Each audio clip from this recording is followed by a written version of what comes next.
Welcome to the Core Women Podcast, the place for women entrepreneurs, authors, and self-starters looking to build community and gain valuable insights through expert interviews with women at the top of their game. Join your host, podcaster, producer, expert coach, entrepreneur, and author, Dr. Summer Watson, as she aims to inspire and empower you through these candid conversations. Lean in and embrace the journey. It's time to start the show. Here's your host, Dr. Summer Watson. Today on the show, I would like to welcome Elizabeth Nicholas, who is a career specialist and host of Your Employment Detective, a podcast for military and veteran spouses seeking to solve their career mysteries. She is also the virtual employment and educational specialist at the Trenton Military Family Resource Center. She enjoys creating and offering award-winning employment and entrepreneurial training to Canadian military and veteran families worldwide. Let's put on our boots and jump right into this conversation, and welcome, Elizabeth. Thank you for having me. I can't say my boots are on, but my slippers are firmly entrenched on my feet, so it's all good. Thank you so much for the connection and for the opportunity. I am so excited. Absolutely. This is going to be an exciting conversation. You know, as a military spouse for 21 plus years, when I was introduced to you, I was like, oh, I'm so excited. I'm so excited to talk to her and find out more about what she does for our military and their families. So before we dive into your professional background, if you could describe your journey thus far in one word, what would that word be and why? Honestly, I have a slew of words and I've been just diving all over the place. And I've come down to two, but it was between mystifying and puzzling. And I'm thinking mystifying still. I am one of those people that likes to have all the pieces fit and know what's happening next. And that is not our world. So I find it mystifying. I have had, my own struggles and my own trials and tribulations. And I've just decided, we just need to find the good stuff. Yeah. And I find the mystifying really fits. The things that I thought or I imagined for my own life are so different than what my thoughts were originally. I mean, I have 3 grown sons. I have a Christmas son, which is a story for another time. 2 grandkids that are exactly 9 months apart. Thank them so much for both putting them on the first of the month, so I only have to remember so much. And just an amazing career working with and for military and veteran spouses. So I love what I do, and I get to meet people like you. So the mystifying piece to me really is the fact that once I think I have the pieces and parts set, something shifts. And it's not always for a bad reason. Sometimes it's a pleasant surprise, but I just find everything seems to be a bit of a mystery. So I'm always digging in and trying to figure out those pieces and parts, but something always moves. So I guess it's just getting used to the uncertainty, I guess. Right. Okay. So I love this word. Why? Because there's a lot of mystery in what we do.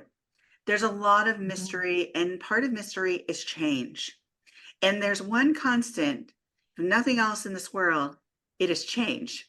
As you help military and veteran spouses, let's talk about that passion to help these folks. And where did this passion develop? How did this passion develop? Well, I grew up in the city around Toronto, and I thought that I was going to be a marketing maven. So I took marketing and I started my career and I started my little family, and things went sideways. And lo and behold, things went sideways. And years later, I meet a guy from, I call it the forest, but rural Ontario. And we had a child together. So there was 4 of us at that point. And don't I move from the city to the country? And I remember looking out my window. We were building a house and he took off hunting. Hunting is a big deal around here. And I had 2 little ones under the age of 2.5, and looked out of the window and saw what I called a goat path. So a dirt road, not a whole lot of people around me, very isolated. And I broke out to tears and I thought, what have I done? I've lost myself. I've become people's mother. And where's my marketing maven? What's going on with me? And my spouse was away constantly. here and there, back and forth when he could be. And I realized that I had to dig deep and find me and find the things important to me. But I realized that, yeah, to put it in short term, I lost myself. Who was I? Where was I going? Again, that mystifying piece, right? Something, a real little bit of a roadblock. Sometimes I'll say I cliff hang or I climb up the side of a cliff. So I had a job that followed me and they asked if I would go back and forth. So I did. And then son number 3 was coming. And I said, I can't keep going back and forth. I have 3 little ones at home and I could work on something new called the intranet. So I did that. And it was fine, but we were on dial-up. Actually, to be honest, I was on dial-up till just a few years ago. That's how remote I am. That job went under after several years. I loved what I did, but they got bought out. And then at the ripe old age of mid-30s, I was redundant. So I was like, okay, now what? I ended up going to a resource center, and I have to tell you, I fell in love. I didn't want to go there. I felt like I could do it myself. I walked in and so many resources and so much help that did I not walk into a small position, very small position, but I had 3 little ones, so it worked well. From there, I took over being the administrator for that position. And then within a couple years, I actually ran the whole building, so the whole resource center. And I loved it. And I still love it. I still work with them somewhat here and there. My husband found a job in the paper. That's how long it is. I've been at the Wow. MFRC for 18 years. That was part-time working with military spouses. And I'm like, they don't need me. He goes, well, I think they might. So I had just finished getting my designation in HR, but I love training and development. Started working at the MFRC. That one job turned into 2 jobs, has turned into now doing a whole bunch of work virtually. So anywhere that the Canadian Armed Forces will send families along with members, of course, they can find me doing a couple different specialty programs. So in love with that. And I know that is a long story, but the main thing is that I get it. So I've been voted onto the island as a fellow military or veteran spouse, and I love the work I do. I am addicted. Even when I'm not working, I'm working. So very much passionate about what goes on with military and veteran spouses, as well as military members that want to transition and, make a different life for themselves. Well, first off, thank you for talking about your journey and sharing that and about how this passion developed for you and where you found yourself feeling like you're in a place of transition and how you did that over the years because you felt a lack of maybe purpose in your professional arena or in the professional sphere that maybe you envisioned for yourself, but it took turns that you didn't even realize or were anticipating. To find that purpose and passion again, you went out looking. And here you are today, helping others potentially find their purpose, their passion. As a military spouse, moving from place to place over and over. And although I have all these great credentials, you still feel like a part of you, the vision you had for yourself, the purpose that you had for yourself. Sometimes something's missing. Sometimes it's nice to have that person who understands. And then you start a conversation and it gets into, well, would you be interested in this or things that maybe you didn't even think about. So here you are, this objective lens, helping them with their evolution and their journey. So when you talk to military veterans and their spouses, what are some of the most common career questions or transitional questions that they want to cover or are curious about with you? So military family resource centers are all over Canada and they're even out of the country as well. So we have CMFRCs. And I find I'm working closely with my peers on things, but I'm also finding that the movement, right? So moving from one base to another and, just looking at what's next. Every area is different. Every area is different. And I find that being the subject matter expert to, really pump myself up within our area. So always making sure I know what's going on in my area and what's happening and making those employer connections and making that rapport building back and forth so that when they come in, we can get them to where they want to be. So as for your question about What are they looking for? Sometimes it's that worry about career progression, right? The trajectory of my career was looking pretty darn hot. And guess what? Now I'm moving from out west to here. I had one client that was in gas and oil out in Edmonton and came to Trenton. And guess what? There's not a whole lot of that work here. I've had other clients that have come from out east and have done, 10 or 15 years doing healthcare aid, have a new relationship with someone that's in the military, and now they're posting to Ontario and they're saying, you can't do that job here. You need certification. So again, that education piece, are my credentials strong enough to get me where I need to be? Mm. And what about the pauses? What do I say? What do I do when I haven't worked for a year or two? I've had several people, even just in the portfolio courses that I teach, to help leverage. So I call it leveraging your prior learning. So whether it's formal prior learning, college or university, or whether it's prior learning from on the job or just from being a part of the military community, there's lots of learning. There's unique skills there for sure. And I've had them say, I haven't been out of the house for 10 years because I've been home raising kids. And I'm like, well, so what skills do you have? So really looking at all those transferable skills, looking at what people want to do. A lot of people are really confused right now about what careers look like. They're hearing a lot of noise about AI. They're hearing a lot of noise about downsizing. Even the structure of just finding a job. It used to be years ago, I would help people find a job.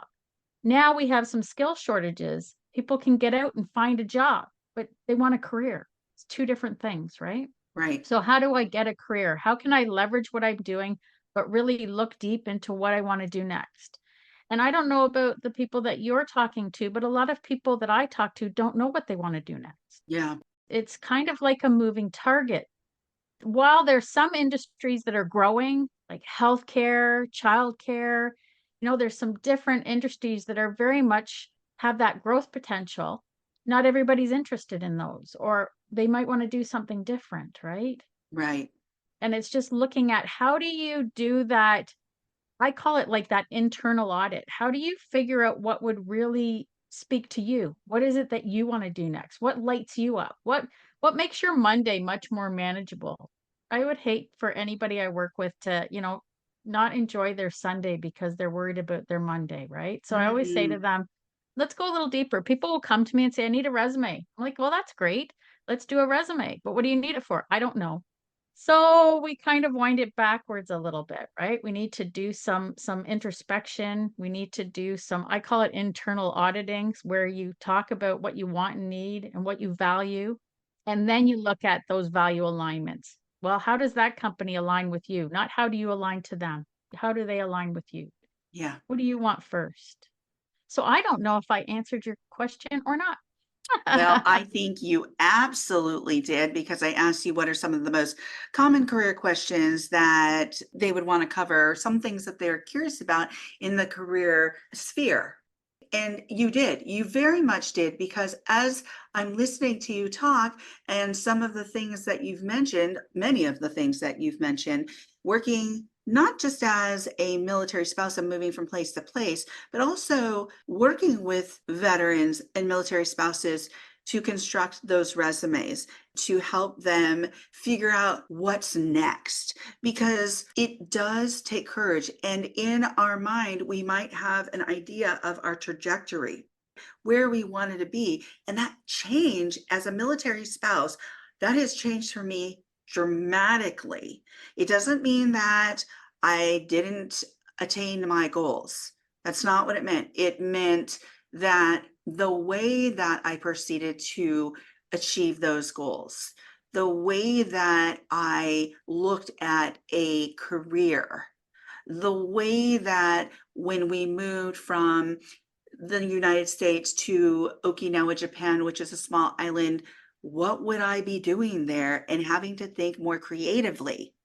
If there was a span of time where during that move, it took some time to transition and feeling like there was a gap in that resume, what do I put on that resume during that gap related to those transferable skills? So a lot of things that you touched on Even as somebody who has a lot of credentials, those things went through my head. What am I going to do now? Or I can't find a job here. And I've worked so hard to get all these credentials.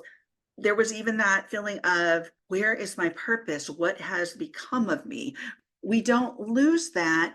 What it taught me was, especially when we made that move from the United States to Okinawa, Japan, which was a very small island and very limited jobs for military spouses. And I was around spouses who came from all different backgrounds, who were highly educated and credentialed, and they were doing things like bus duty, or they were doing things like sitting in a classroom and helping the school teacher of their children, or they were doing other things that were completely out of what they went to school for, or what they've worked, what industry they've worked in. So even me, I had to think really creatively, because as you said, I'm going to date myself here, we didn't have as many digital resources as we do now. I had to think about, if I wanted to stay in my career path because I loved it so much and being in the human services field, what did that look like for me there? And as you said, you have military or veterans or spouses transitioning, and they've been in a certain industry or field, and then they come to your area and that's not being offered. So what next? Because that transition is hard, especially for military spouses. And I want to put this out there too, because a military member goes to a job. They already go to a job. A military spouse leaves a job, has to find another job, leaves a job, has to find another job. And that sense of purpose is really important to stay connected. And what you're doing is helping those people stay connected and having those conversations and being creative and co-creating. And that, I think, is really important. Definitely. And knowing that you matter, right? Knowing Right. that what you do matters is huge. And so many people are at a loss for that. And you're right. It is that piece of, what is my purpose? What am I doing? Where am I at? Exactly what I think of is career trajectory. One of my best friends is married to, he's a veteran now, but at that time when we first met, he was a pilot. And, his career was literally soaring. Yes. Okay. There you go. There's a metaphor, right? You use it Right. both. But in the meantime, she was looking after the kids and the house and everything else. Like spouses will tell me, and it happened to me, you turn into a single parent here and there because other priorities happen. And then, you look around and your spouse's career is taking off and yours is taking a hit, right? Yes. So even myself, Forrest, I said to my husband, if I knew that it was you that I was going to end up with, and if I knew I was going to end up here, I don't know if I would have chosen the same career. I don't know if I would have started my same career in the same place, but it's got me where I love. So I'm good, right? Yeah. So it's those little pieces and parts. And it's, yeah, doing that introspection and mattering is so important and purpose is so important. And when those pieces are missing, you're right. You get depressed, you get lost. It's very hard to find your grounding. I had somebody say to me, I don't feel like I fit in my own skin. I don't feel Mm. like I'm comfortable in myself. And we do a lot of introspection, and I don't do mental health counseling. I have my Right. SSW and I've done all of that, but we have counselors that are attached to the MFRC too, because some people just aren't ready for job search. But when they're ready, they can do that internal piece and then externally look out and say, okay, here's what I have to offer. Where do I want to put it? And then to give those tools to help to, figure out where are those networks, figuring out those pieces and parts, but feeling that the work you're doing is making a difference is huge for people. Absolutely. You're somebody who helped them become more enlightened, be that support where you also know the resources that are available and are familiar with. I think that's really important, especially for military and those that I've worked with in the past that are going through those transitions. They are Sorry. conditioned to think in a more linear way, meaning they've done a job. How can that job apply to the outside world? And it doesn't have to be that way. They have an incredible skill set, a plethora of skills that they can offer. It's just, how are you viewing that? Having a objective perspective like you to say, oh, wait, these are transferable skills. You can use those in Yes. so many different ways. You'd be amazed.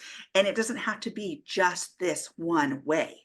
It's Yeah. enlightening when they have folks like you that they can bounce that off of, or maybe me and or others out there in community who have these resources, who are these diverse nonlinear thinkers, because we've been in these positions where we moved quite a bit, where we were like, oh yeah, we have to get up and find a new job. I became, and I called myself, the most incredible professional resume maker. Why? Yes. Because I was constantly doing it during every move. Again, I'm going to go back to this example. When we moved to Okinawa, not only was I leaving my personal network, I was leaving my professional network and going to a completely different country. And on top of it all, that first year was that transition, trying to find a job, trying to find a job. The second year, my husband was deployed to another country. So neither one of us was in our home country. We were both in a different country and we were not together for a year. And so when you had mentioned spouses feeling like, especially those that have children, being a single parent, that is exactly how I felt. I felt I didn't have children, but and my dog, I in a different country, and I felt like I'm married, but I'm having to function as a single person right now. Yes. And Yeah. what does that look Yeah. like? How do And I it's do all up that? to me. It's all up to me, right? And Something happens, it's all up to me. it's all up to me, one, because my husband was also in a war zone, so it wasn't like I can call him at any time. I didn't have access to him like that. It was all up to me. We are keeping rooted. I was trying to keep rooted here at where I was. So having a person to talk to about how do I transition? What does my life look like now in relation to my career path? Because I had just gotten my doctorate too. Yes. So there was a lot going on. When you're able to talk to somebody in the career resource arena, it's important because you don't want to resent the person that you're with because you have to get uprooted all the time in your job because you can't help who you fell in love with, but you want to maintain that love. Yeah, yeah. So, how do you maintain a good relationship during each of those moves while feeling like you have a purpose? That's really critical. Yeah, yeah. Exactly, exactly. I've done a lot of work of late with that whole growth versus fixed mindset and the stories we tell ourselves, right? Yes. I'm part of some masterminds and different things with other career development professionals and just, having those skills to help people find their own stories and their own uniquenesses and build on them so that even if it's not a career trajectory that you expected, you still feel like you're moving up as opposed to doing those sideways or worse, taking something less than, right? Right. Yeah. And yeah, you're right. And to have so much time invested into your own personal, here's where my career is going to go. And then all of a sudden it didn't. It's all of those pieces and parts. And it stirs those emotions in you, right? I don't know about you, but when I think of things like that, my mind goes right back to the way I felt and what happened. And I think I pull that out when I deal with my clients because I get it. Yeah. I get it, right? I may not have the exact same emotions around what happened, but I do understand that there's some powerful emotions there and that we need to be able to stop and look at them, right? We need to be able to build on what it is that we can bring forward. Yeah, absolutely. And that is so important because I think when we do that reflection and we have that sense of knowing and purpose, we can make it work. We can make anything work. And let me tell you, my husband and I are still together. There you We go. love Awesome. each other and and our relationship started at 17 and we're almost 55. So if that tells you That's anything, beautiful. you can make it work. There And you go. Rock star. yeah. That is awesome. That is So awesome. And yeah, and it's being able to find your own separate professional identity in yeah, doing so, right? absolutely. So I know a lot of spouses will wait and they'll be raising kids while their spouse is in the military and building their career. And then afterwards, they'll start reaching out and saying, okay, now I think I'm ready. Yeah. And they'll be concerned about, do I not have enough? And I'm like, well, let's look at some of the skills you've been using and let's look at some of the volunteer work you've been doing and let's look at some of the courses you want to take and just all of those pieces. So you're right. it's making it work. It's making the pieces work. And yeah, now I love my word mystifying that much more because I think it's all like that, right? Yes, I You love know? that word, and it really ties into all of this. And one thing I do want to mention too is you had said that sometimes people aren't ready to even look for a job because they have to do maybe that inner work and they have to have a point of reflection.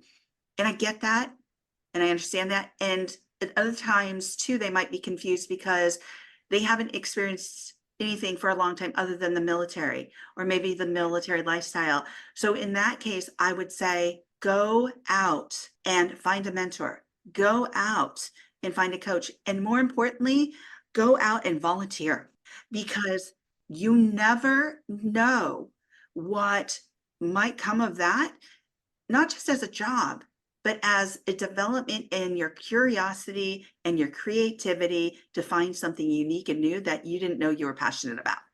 Exactly. And just the way, I'm sorry, but just the way your heart feels when you give of your time. Oh, That's yeah. that benevolence piece of being able to give is huge. And I know myself in our area, we have an agency that actually takes all the different volunteer opportunities. So I'm always telling my spouses, go there and check it out and see where you'd want to volunteer and be selective as to what you want to do with your time that you volunteer. Build those skills up. And I know employers that will look more highly on volunteer experience than work experience because guess what? You did it for free and they trusted you to do it.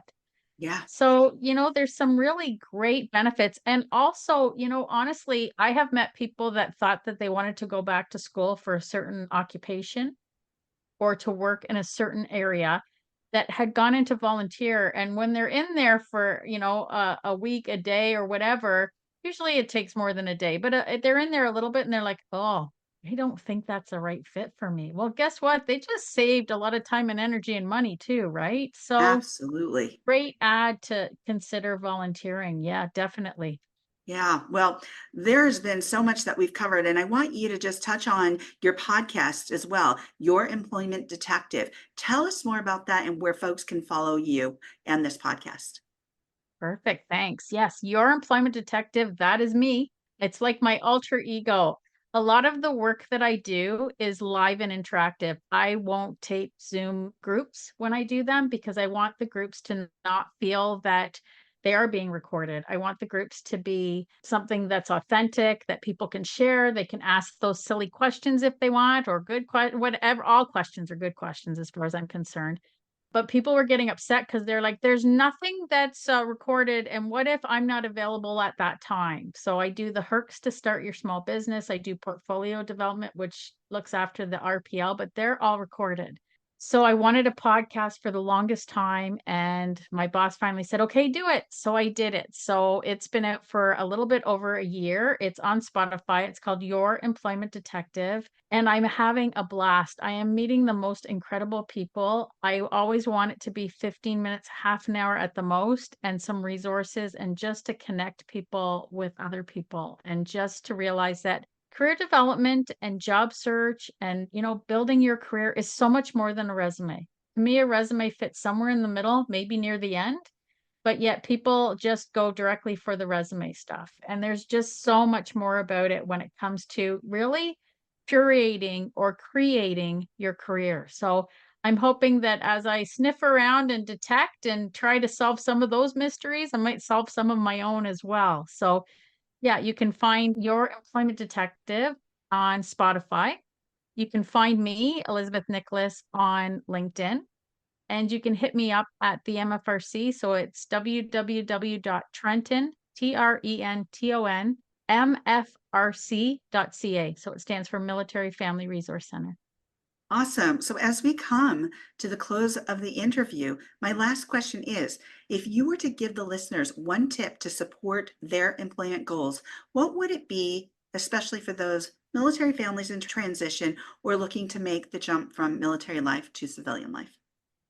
I think that my tip I would give for any military community members that want to make the leap and move along, and whether you're leaving the military or you're retiring, or whether you're a military spouse, veteran spouse, take a bow and really give yourself the fact that being part of the military community makes you uniquely qualified for a whole variety of things, and really doing that auditing process and look at the skills and talents that you have just simply by being part of the community.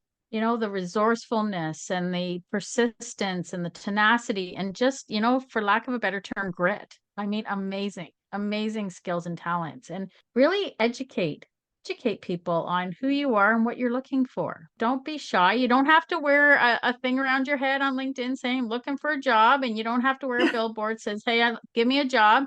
Make those connections, and as you make connections, really build up that profile of yourself, who you are and what you're looking for, right? And look at those transferable skills, because there's tons of that. Yeah. I think that the spouses, of course, the military members, but especially the spouses, they go unrecognized for what they give to our countries. I mean, the things that I've seen military spouses do and sacrifice, even especially with their employment, make me want to, report in every day, or even when I'm not working, I'm working, because I just have such an amazing passion for helping them to get where they want to go. Because I feel that they are a huge part of our military, is the spouses that are, holding the home fronts together, for lack of a better term, right? So Yeah. I think just give yourself a bow and reach out and take the resources that are there for you. I mean, the strongest people are the ones that use the resources and ask for help. Well, thank you so much for that tip. And thank you, Elizabeth, for joining me on the Core Women podcast today. Thank you so much for having me and letting me talk your ear off. And I am always in awe of you and your podcast and all the wonderful work that you do. Thank you so much. You can follow Elizabeth Nicholas on LinkedIn, and you can also find her podcast, Your Employment Detective, on Spotify. You can also go to the Trenton MFRC website, and you can follow Trenton MFRC on Facebook as well. Thank you for joining us on the Core Women podcast with Dr. Summer Watson. We're so glad you're here and would love to connect more with you. Find us on Instagram, Facebook, and YouTube at Core Women, and on Twitter at Core Women 1. For more about Core Women and Dr. Watson, visit corewomen.com. Want more support and resources for amazing women like you? Great! Join Dr. Watson and Jen Fontanilla at the Life, Love, and Money Collective, a Core Women production that aids in understanding the key traits that might be getting in the way of living a life that you are absolutely passionate about. Connect with Summer and Jen and find out more at thelifeloveandmoney.com.